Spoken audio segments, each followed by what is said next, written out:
Joseph has. He has it. Barry has the strength. I fought both of them. The better boxer of the two is Joseph. He's going, the legs have gone. It's the 13th round, and Bedrose is on the verge of defeat again.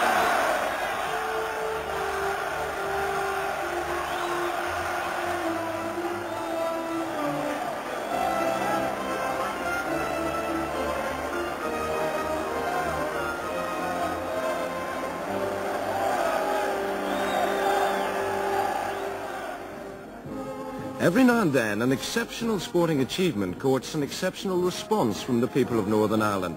In the 1970s, an athlete reached beyond the pride and the honour of an entire country. The finest all-round woman athlete in the world. It was an exceptional experience because they had a gold Rolls Royce to bring me into the city, but I didn't realise when I arrived there that they were going to have the cavalcade through the streets. And the number of people that came out to cheer me home was just unbelievable. And I have some beautiful photographs, and you can identify people in the crowd that you know just hanging out of windows and hanging out of doorways to wave and cheer, and it was a beautiful feeling. And I think that the people of Belfast particularly, but the people of Ulster, are very generous to their sporting heroes and very warm towards them. And still, if I walk down the street in Belfast, people would tap me on the shoulder and say, "Well done, girl." And it's 13 years ago now. 13 years on, another achiever enjoys the generosity of the people of Belfast. The man with the Peters Appeal had given them a world title wrenched from a great and enduring champion. You could never replace that experience with anything else in life, of knowing that you're giving back to the people something that they've given you.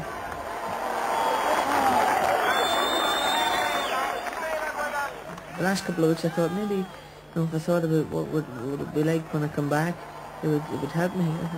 I tried to imagine what it would be like if I won and beat people. I would never have thought it would have been like that at all. It was absolutely incredible.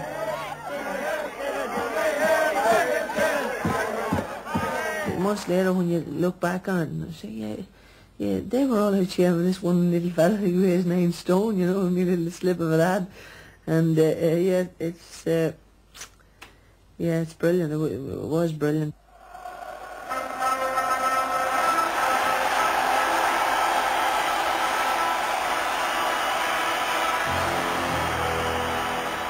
In 1985 opened with an acid test of McGuigan's right to challenge for the world title.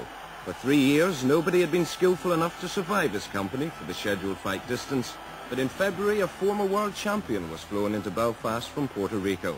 Juan Laporte had been beaten before, but in 30 fights he had never been stopped. Laporte was probably the most difficult fight that I've had.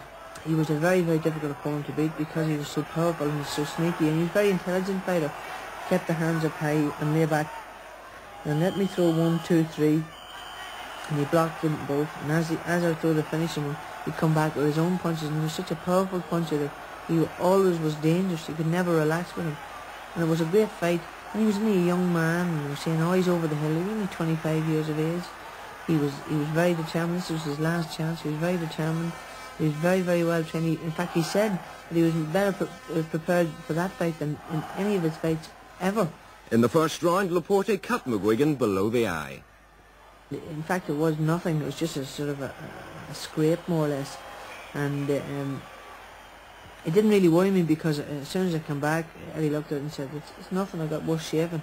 But Laporte hadn't finished. In the 9th, he produced a right to test beyond all doubt McGuigan's ability to take a punch. Unfortunately, I didn't move it in the 9th round. I stuck the left jab out and he just pulled back and he went whack.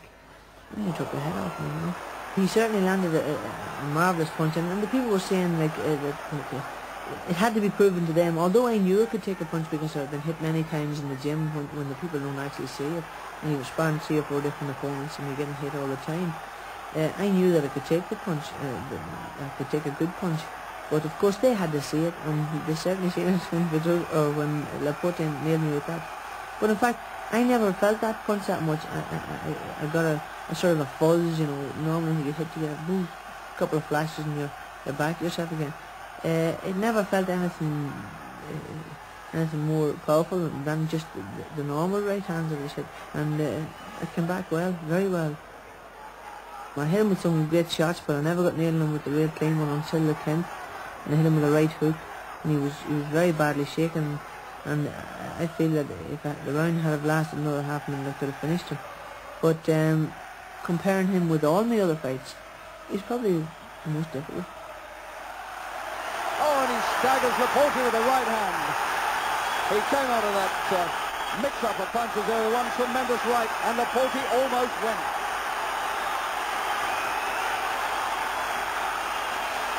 Unbelievable excitement in this place. There's only 10 seconds to go, and Laporte's a beaten man. The bell's gone. I thought it was just coming later, but it's all over. It's all over. And McGuigan is a runaway victor. It was a victory which sent McGuigan's management scurrying to sign up a world title fight. But with a sure feel for an anticlimax, the European board ensured that when the Pied Piper next led his troops to London, it would not be to challenge for the world, but to make a compulsory defence of the European title instead.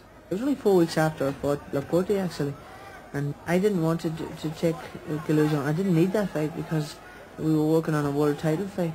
I certainly didn't want to box an opponent like Galouz, who wasn't, as far as I was concerned, fighting at my level. Of course, the European Boxing Union rules, and they say that I must defend against this kid, even though the British Boxing Board of Control strongly objected. So I said, fair enough, just put him up and knock him down, and that's what I've done. I was a bit embarrassed about it, because I felt sorry for the lad. As soon as he came out, as soon as he walked out of the corner and threw his left jab, I knew he was going to knock him out very soon. And I just sized him up for 1 or 2 rounds and tried to end it with 2 or 3 punches without actually wearing him down and then eventually knocking him out. I just decided I would hit him with this clean right uppercut because I knew he was on for it, and a left hook or a right hand and finish it. And that's what I've done. There was no room for the quality of mercy in Barry's next fight, though. To fulfill his ultimate ambition, he had to beat the world's most enduring champion. Eusebio Pedrosa stood erect against the pride of all Ireland.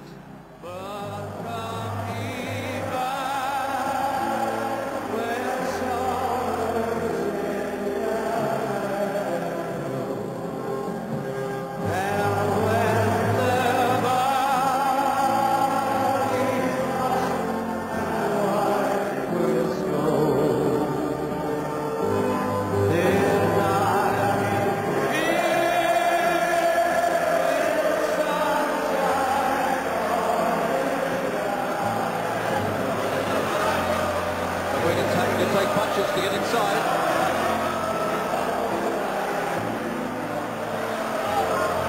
So far it's as good a round as Pedrosa's had.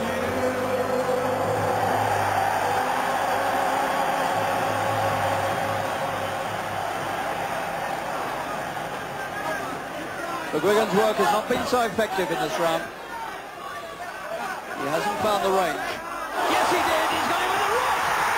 Oh, the champion's over in the 7th. He found him with the right. You know, I knew I hit him, but it was only sort of a glancing blow. It didn't land square. And I looked back to my corner and looked back to your corner for a little bit of instructions. And I looked back to my corner, and they were looking at him. So I got no advice, and they were all looking at him, thinking, will he get up? And I was looking for a bit of advice. I was going, hey, give me a hand here, you know. But it all depended in the next 10-15 seconds whether or not I could put him back into trouble again. And I rushed over and I looked at him, and as I was walking towards him, I had to decide what I would hit him with, and I was thinking in the corner, what will I hit him with? But he was so slippery and so difficult to nail properly that I just immediately threw a right hook to try and get him with a sort of a Sunday one. And if it had landed properly, there was no doubt about it, it would knock him spot out. But he was a great champion, and I tried very hard in the end of the 7th round to finish him, and he came back at me and he slipped and hit me a few punches in the corner, and I winded a few more at him, and then he looked at me in the bell and went, I'm still here, sort of thing. So it was a very, very tough time for him, but I just couldn't put the finishing punches to it.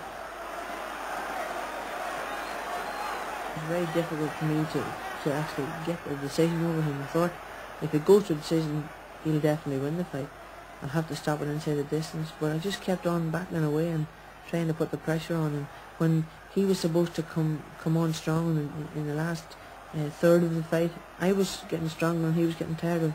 That was due to my strength, because I knew that I had more strength than he has. I have more strength than most featherweights, and I can bully them and push them around. And he normally uses dirty tactics, but he couldn't because I was too strong for him. I was throwing him around the place. But he certainly taught me how to catch leather. I'll tell you that. He was very good. The press made out that I was afraid to meet him, which was completely untrue. He was afraid to meet me, actually, because that's the way he was. He kept making out that I was scared and all. And I remember Harry Carpenter said during the fight, if McGuigan's scared, he certainly isn't showing it in the way he's fighting.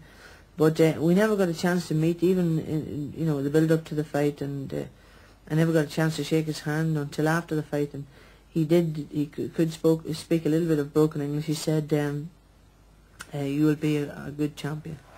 That's what he said. 10 seconds, and Pedrosa is going to survive. What a marvellous champion. He takes 2 rights at the end, and that surely must be the end of Pedrosa's reign as champion. Everybody in the place is acclaiming McGuigan the victor. The judges agreed. McGuigan won a unanimous points decision. McGuigan's first decision as champion was a magnanimous thank you to his fans. When the World Boxing Association ordered a compulsory defence against Bernard Taylor, Barry insisted on bringing him to Belfast. The experts reckon Taylor blew his chances as early as the weigh-in, when he needed to lose 12 ounces in a hurry. But in the end, it was the American who made the better start. It was a very exciting fight from say 5 rounds on, because before that I found it very difficult to land punches on him, and he seemed to be very, very cute, very fast, and very elusive, and very hard to pin down. Very quick hands, and he could put them into my head and to my body. Good punches inside, head and body. Although he only caught me with say a dozen clean punches throughout the fight, it still showed how difficult he has been to beat as an amateur and a professional. And you can see where Pedrosa had problems with him, because he moved exceptionally fast on his feet, and I knew the only way to beat this guy was to stay right on top of him, and no matter where he moved, get right there again. And what happened was I broke his heart. You see, he kept moving away and throwing punches, and he'd go down, and when he come back up again, I was right in front of him, and he was panicking. Jesus, he's still there, sort of thing. And he kept throwing punches at me, and I would roll underneath him and catch a few, obviously, and get right on top of him again.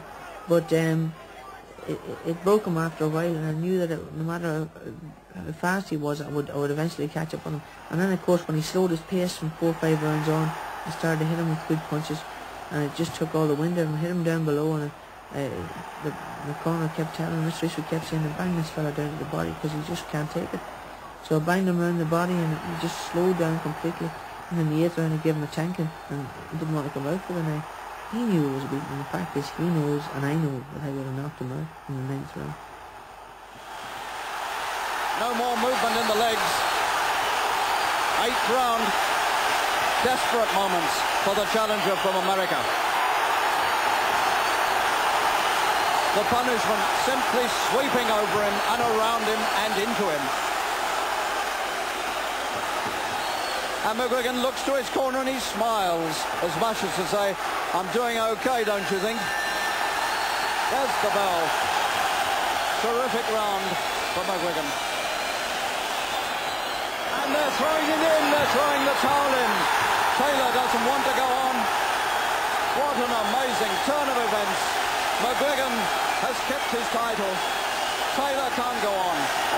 He trained and used the gym, and he said he was in great condition. He didn't care when the weigh-in would be, and all of a sudden he comes in 12 ounces overweight. He didn't obviously dry out the way he would at home, and it was just carelessness, unprofessionalism. Barry McGuigan reckons he halved his potential earnings by staging that fight in Belfast, for the economics of professional boxing at this level are dictated by money from America, television money, and to maximise his earnings, Barry may have to consider a switch to the United States. I'd like to do that maybe once or twice, but I certainly am not going to move away from here. This is where I'm going to live. I'm always going to live here, and I'll go out there and fight, certainly. But I hope that I'll bring half of Belfast with me, you know.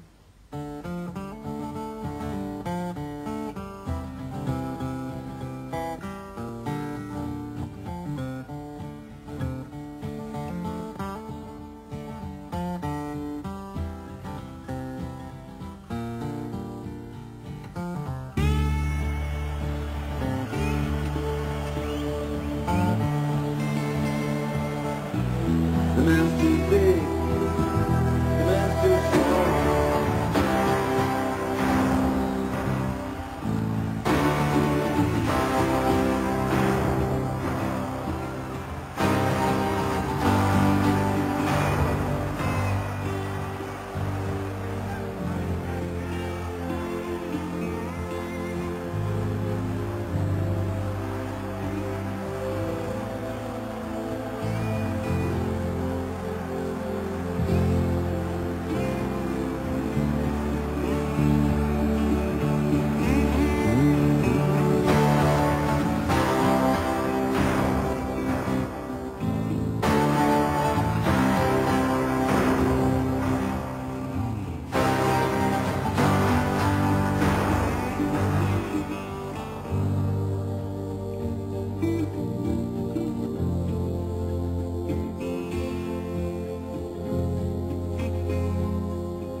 All 5 of our world champions were born in the country, but the differences between them are more striking than the similarities.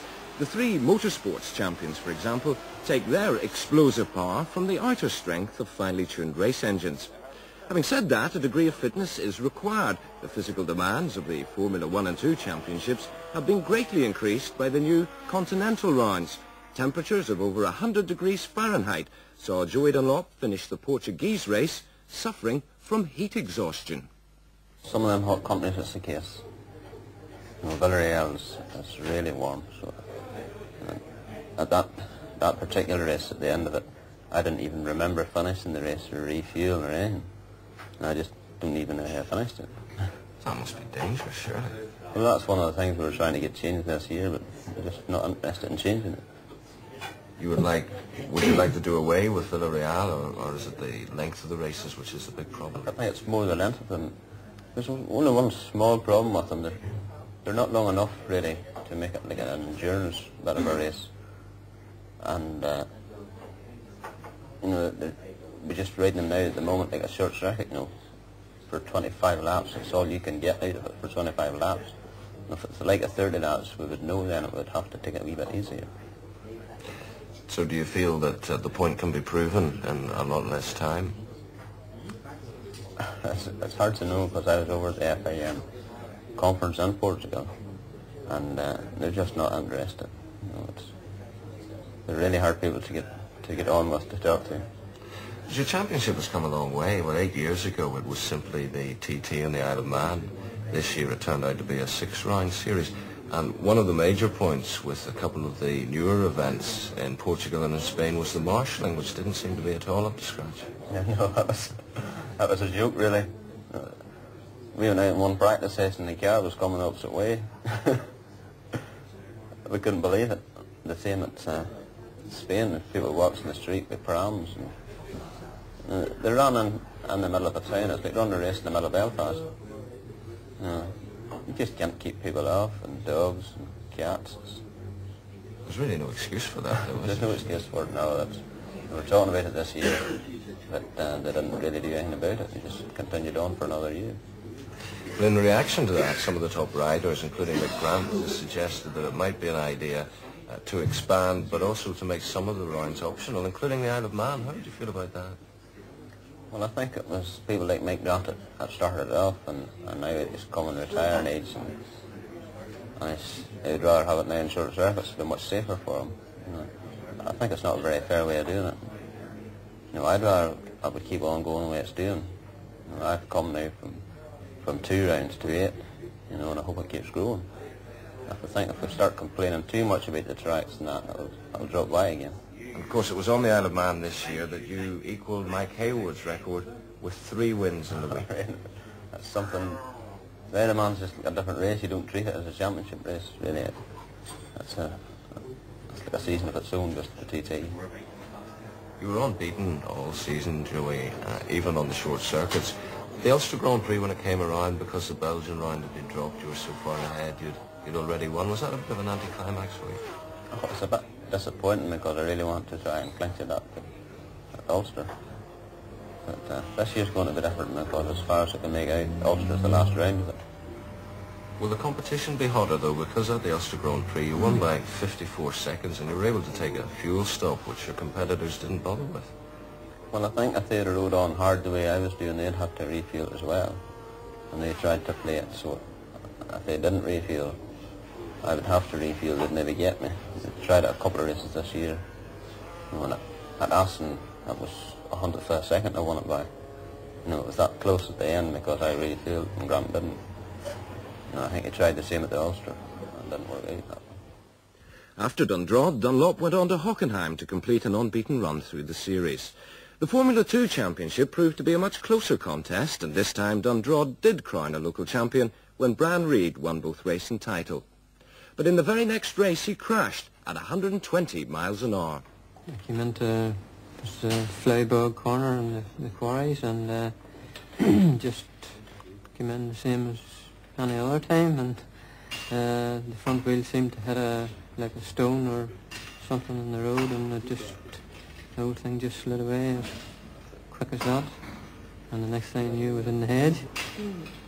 Hitting the hedge really broke the leg, so the speed that I went in, I think I'm lucky that that's all happened. I hadn't another mark on my body, just the one break. Really, I was annoyed more than anything, especially after winning the Formula 2 race, and knew that there was going to be no celebrations for me. Your championship was run over just the 4 rounds, and to go back to the very beginning, it was Tony Rutter who got off to the best start of all, and it was in fact possibly the marshalling which was eventually to prove his undoing and serious injuries. Yeah, well, I was leading in the Isle of Man and broke down, and he won the race, which left me 15 points behind, and then I won the rest of the rounds, but Tony fell off at Spain and got badly hurt, and I suppose the marshals, they got the blame for it. I don't really know what happened, but then that ruled him out of it. At the Villarreal track, where Joey we saw was very badly exhausted, you seemed to come through it a little bit better. Well, I don't know, this Formula 2 is a smaller bike. Formula 1's a bigger and heavier bikes and a bit harder to ride. You have to use more physical strength to ride them really, and I think that means a whole lot at the end of the race. I think it's maybe worth making the point, Brian, of what exactly the difference is between Formula 1 and 2. I'm even still a bit unsure about that. Formula 2, you can use a 350 two-stroke, up to 350 two-stroke and up to 600 four-stroke, and Formula 1 is 500 two-stroke up to 750 four-stroke. So that's the 2 formulas. And it started clicking for you at Villarreal. We see photographs of you getting your presentation. Not very dignified, I may say. Yeah, well, once you finish a race, you don't worry what you look like after, as long as you can get cooled off.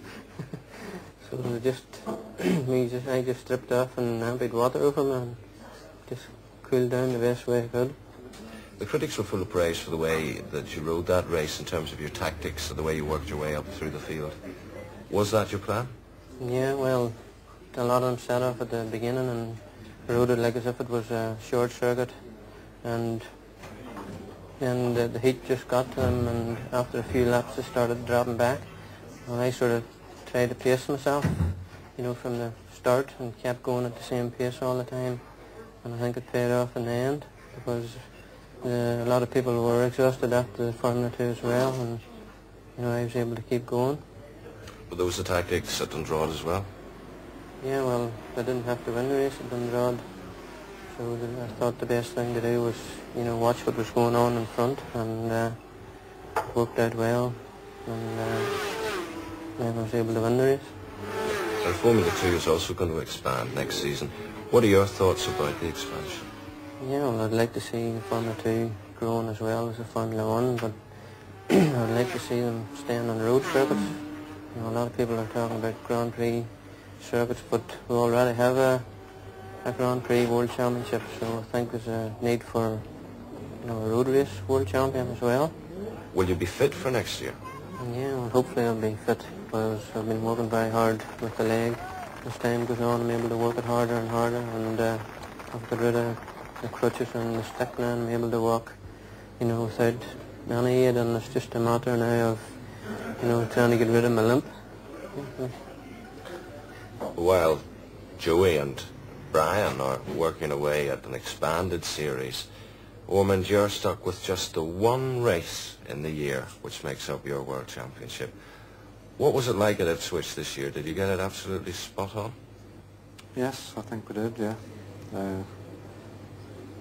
It couldn't have been better. We have a qualifying system where we qualify against the clock for 3 laps, and I was in pole position, the quickest. The inside line on the track, which is where pole position is, was saturated in oil, which meant that I got away 5th from a standing start with a lot of wheel spin, and I managed to get back into the lead after, I think it was about 15 laps or so. Won the race quite comfortably, which is good. It was yourself against another Ulsterman, Ormond Woolsey. Yeah. Well, fortunately, I didn't have too much opposition from him, because there was quite a distance in front of him at the end of the race, which was good from my point of view.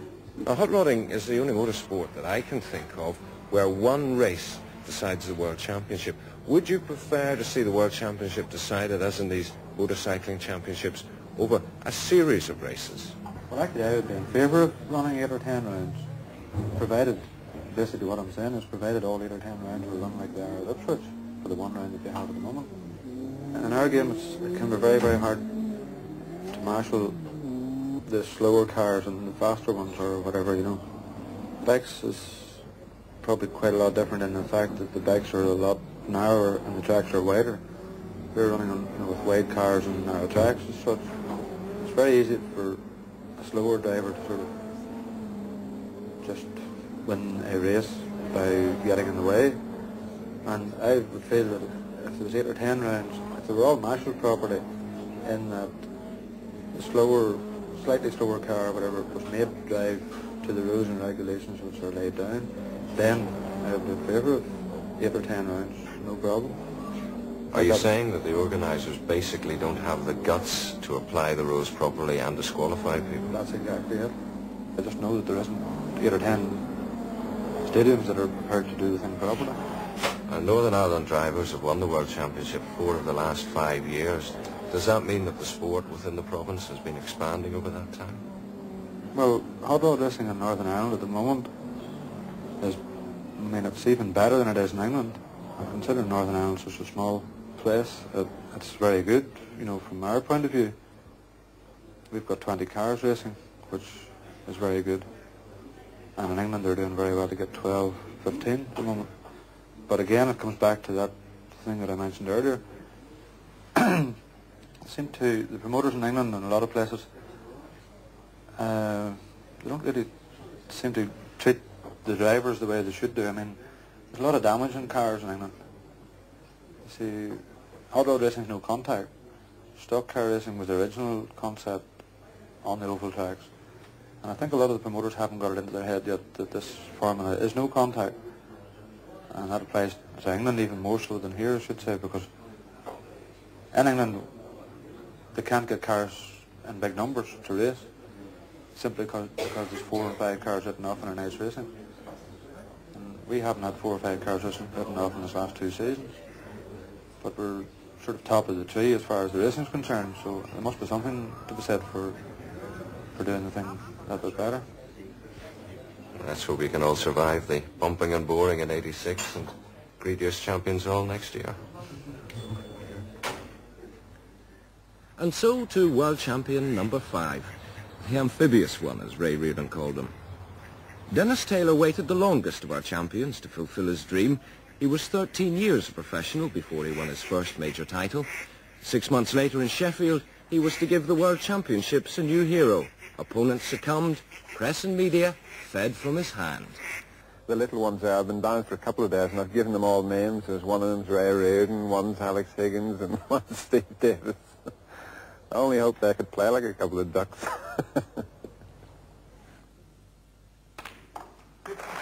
But come the final, Taylor had his hands tied by an inspirational start from Davis.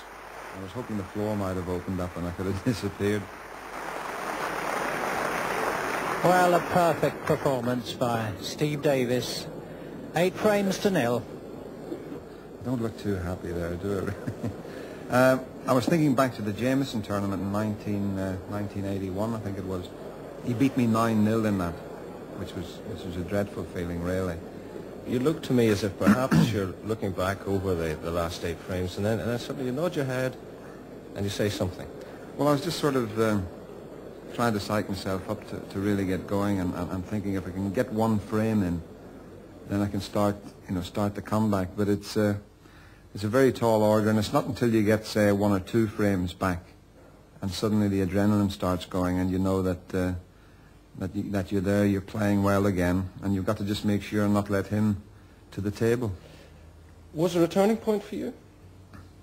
Well, I suppose winning the first frame might have helped it, really. You may not have noticed this at all. It was actually a viewer from Ballymena who wrote in to say that it was at this point, it's the 31st frame, and it was at this point that he knew that you were going to win. If you look at the red balls, can you spot the connection? That cluster of reds. They're in a little pattern there. Now, let's see. It's a very unusual pattern, so it must be something to do with it. I can't quite make out. What did he... He says it's the map of Ireland. The 2 reds at the top for the north, and then there's the clear division of the border and the south of Ireland underneath. Well, that's absolutely amazing. And the other thing which he said as he was watching it, he knew that you were going to win because when Steve Davis breaks up this little map of Ireland, as he described it, it turns into a V for victory. Well, that's absolutely incredible how anybody could have noticed that. It's amazing even yet when I come over to Northern Ireland here, the people talk to you as if it happened yesterday. Now, most finals after a week or two, they're just forgotten about. But this was an unforgettable final. The best ever. From 8-0 down, Taylor levelled at 17 all, only to fall behind again in the 35th and final frame.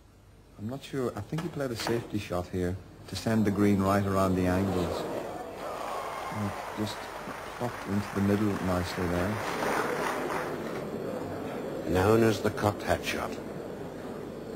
Once again, I looked delighted with that. But the only thing about that shot was at least he wasn't on the brown. And I still could win at this stage. There was 18 points in it. But it's slipping away. Well, this is the point where he only needs the 1 ball. 18 points in it. 22 points on the table. There was an awful lot of pressure on this particular pot here. And it's one where you have to go for it. I can't really see a safety shot. And at this stage, these are okay when you're 3 or 4 frames in front.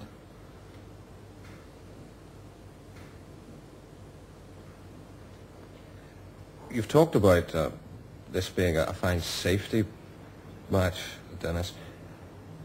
You force the play from here on in, don't you?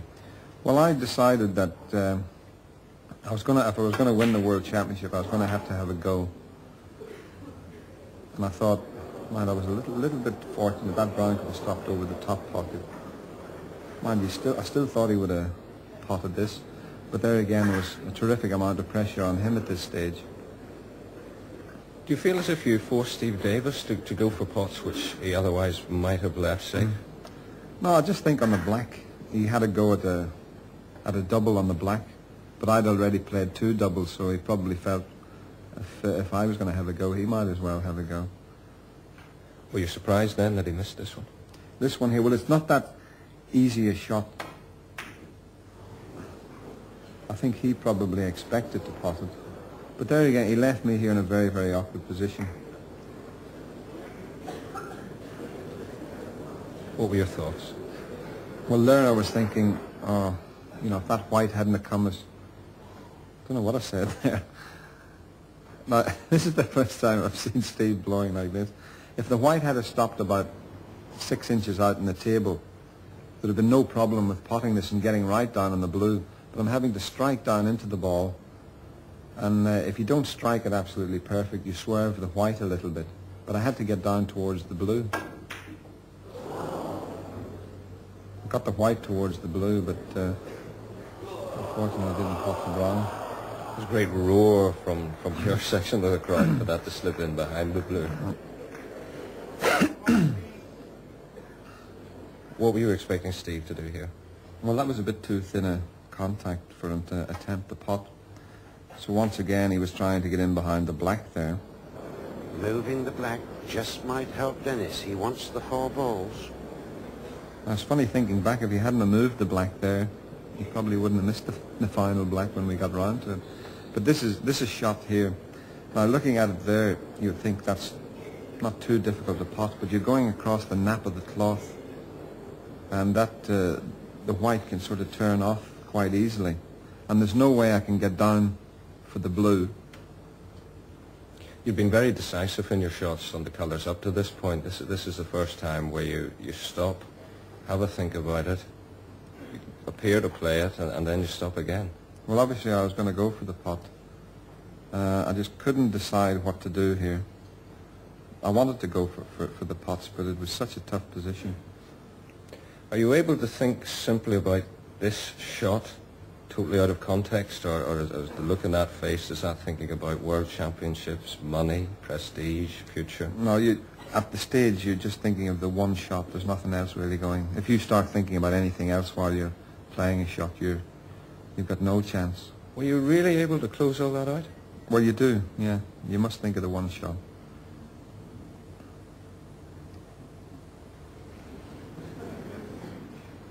Would you have thought about it that long if it hadn't been the last frame of the World Final, though?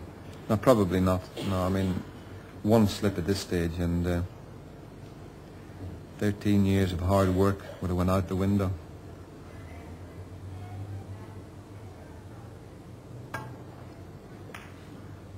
It wasn't that easy to play a good safety shot either. Were you at this stage expecting Steve to go for everything which you left open for you, like for example for that shot? Well, he's now thinking he only needs the one ball. So he had a go at this brown, but he's played to screw the white to keep it at the top end of the table, and if the brown doesn't go in, it goes up the other end.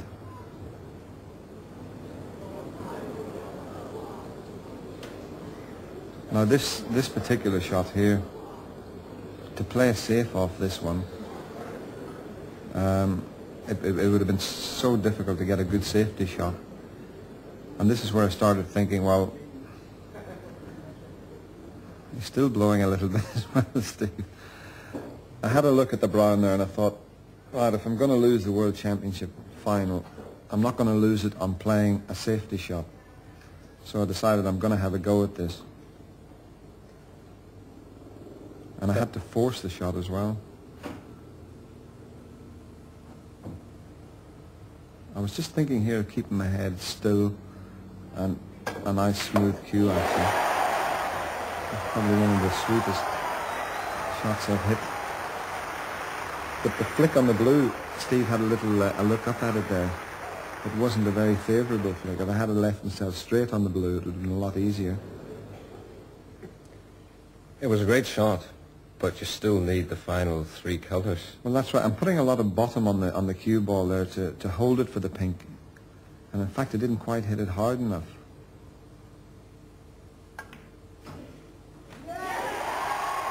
You know, I'm trying to push the white out off the cushion. I don't know who that was, but it was amazing, the excitement of the people in the crowd.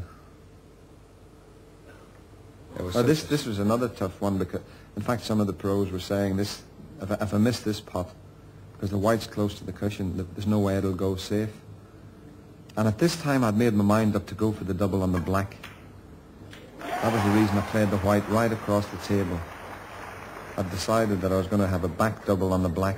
And I think Steve knew I was going to have a go as well. And there's one thing, I went over there and kissed the little statue on the trophy. I don't know what made me do that. That was probably just to say that I was going for this black. If I got it, I'd win it. If I missed the black, I'd probably lose it.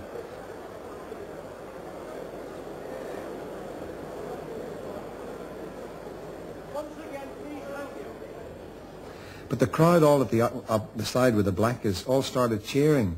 So I thought the black was in. They started cheering and the black just hit the knuckle of the pocket there. Turned out to be a fine safety shot. Well, yeah, I was a little bit fortunate there. I think Steve Davis thought you were too. Mind earlier, he had a few flicks on the brown and that, so it sort of evened itself out. How much pressure do you think you put on Steve Davis by going for it with that double? Well, I think he probably realised I was going to have a go at the double as well. But this shot proves you, it shows the character of Steve Davis, really. The final black in the last frame of the World Championship. And he plays an absolutely terrific safety shot.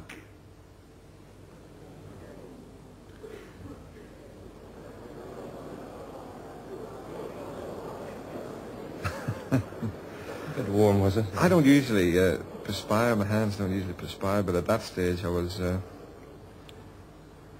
under a little bit of pressure. Once again, it's the same as when I went for the brown. I was thinking, if I'm going to lose the World Championships, I'm going to go out having a go rather than go out playing a safety shot. But that was just to say I was going for the double on the black, a long double. And sometimes if you miss it in the top pocket, it can go back down towards the other pocket.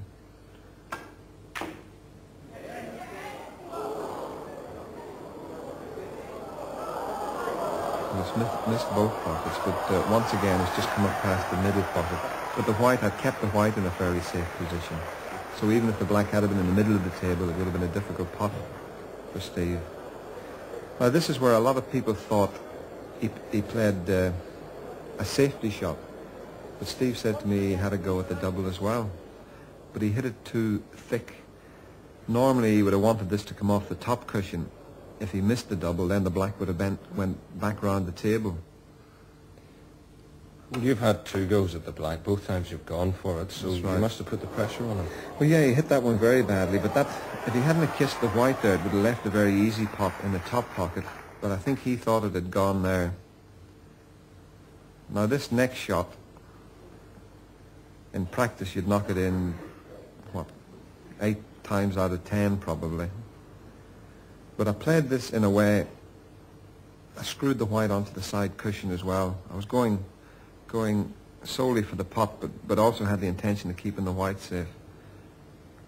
But an awful lot of pressure on this shot. I just stabbed a bit at it, but I've got the white towards the cushion. Now I walked away there, I thought the black was going to finish right over the pocket. Now the table's very, very fast, and when I turned round there and looked at it again, the black had come out into the table a bit. I still thought that he would have cut it in. But on this next shot here, is 3 things to think about. Not only cutting the black in, there's a possible in-off to the middle pocket and a possible in-off to the bottom left corner pocket. So he was thinking about that. Did you think he'd miss? No.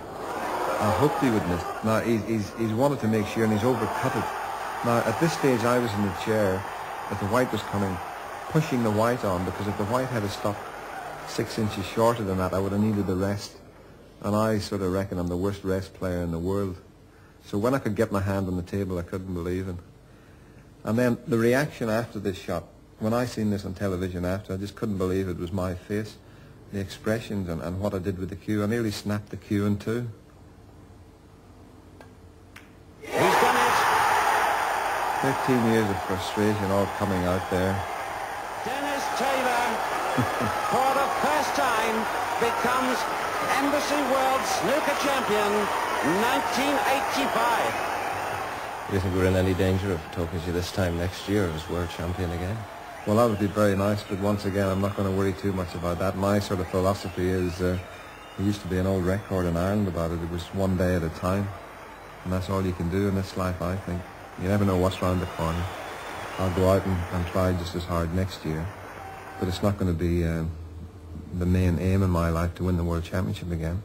Anybody that beats me will have to play very hard to beat me, but I'm just going to enjoy the game the way I always have done. Whatever happens in 1986, 1985 has given Northern Ireland a quite unprecedented year of sporting successes. And not just for world champions, for both nationally and internationally, individually and collectively, we have reeled in a quite massive haul of titles in the last 12 months. And our great champion of 13 years ago believes that we can go further yet. I think that there's a greater opportunity now for young people to take part in sport because there are much more facilities available to them, and I just hope that our success, all of those that are having success at the moment, can rub off on some of the young people to have a go and to see the better fulfilment of their lives by taking part in sport at any level. Through these fields of destruction, baptisms of fire, I've witnessed your suffering as the battle reached high, and though it didn't happen so bad, in the fear and the loss, you did not desert me, my brothers and I.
Could choose just one event to watch next year, Barry, I'm sure it will be yourself against Azumah Nelson for the undisputed title. What are your thoughts on that? And particularly bearing in mind that Nelson says that he's not afraid to fight in Belfast. Yeah, well, he fights in the States. He's been fighting in the States for quite a while now. He went over there a couple of years ago. But certainly he's the sort of a fellow that will go anywhere and fight. He says he's not worried, but I like to see him now. I like to see his face and get a check on his heart rate when he goes into the King's Hall, and when that roar goes up. He's fighting the life of anybody, I don't care who they are.